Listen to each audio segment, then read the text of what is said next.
Acts 24.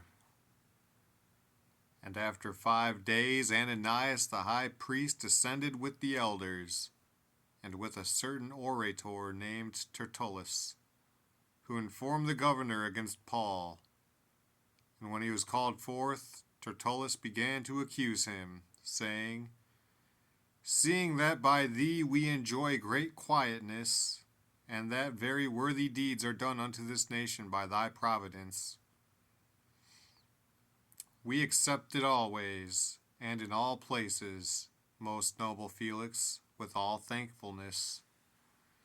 Notwithstanding that I be not further tedious unto thee, I pray thee that thou wouldest hear us of thy clemency a few words. For we have found this man a pestilent fellow, and a mover of sedition among all the Jews throughout the world, and a ringleader of the sect of the Nazarenes, who also hath gone about to profane the temple, whom we took and would have judged according to our law. But the chief captain Lysias came upon us, and with great violence took him away out of our hands, commanding his accusers to come unto thee, by examining of whom thyself mayest take knowledge of all these things, whereof we accuse him. And the Jews also assented, saying that these things were so. Then Paul, after that the governor had beckoned unto him to speak, answered, Forasmuch as I know that thou hast been of many years a judge unto this nation, I do the more cheerfully answer for myself, because that thou mayest understand that there are yet but 12 days since I went up to Jerusalem for to worship. And they neither found me in the temple disputing with any man, neither raising up the people, neither in the synagogues, nor in the city.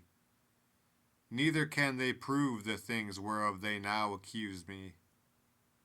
But this I confess unto thee, that after the way which they call heresy, so worship I the God of my fathers, believing all things which are written in the law and in the prophets, and have hope toward God, which they themselves also allow, that there shall be a resurrection of the dead, both of the just and unjust. And herein do I exercise myself, to have always a conscience void of offense toward God and toward men. Now after many years I came to bring alms to my nation, and offerings. Whereupon certain Jews from Asia found me purified in the temple, neither with multitude nor with tumult, who ought to have been here before thee, and object, if they had aught against me. Or else let these same here say, if they have found any evil doing in me, while I stood before the council. Except it be for this one voice, that I cried standing among them, touching the resurrection of the dead, I am called in question by you this day. And when Felix heard these things, having more perfect knowledge of that way, he deferred them, and said, When Lysias the chief captain shall come down, I will know the uttermost of your matter. And he commanded a centurion to keep Paul, and to let him have liberty, and that he should forbid none of his acquaintance to minister or come unto him.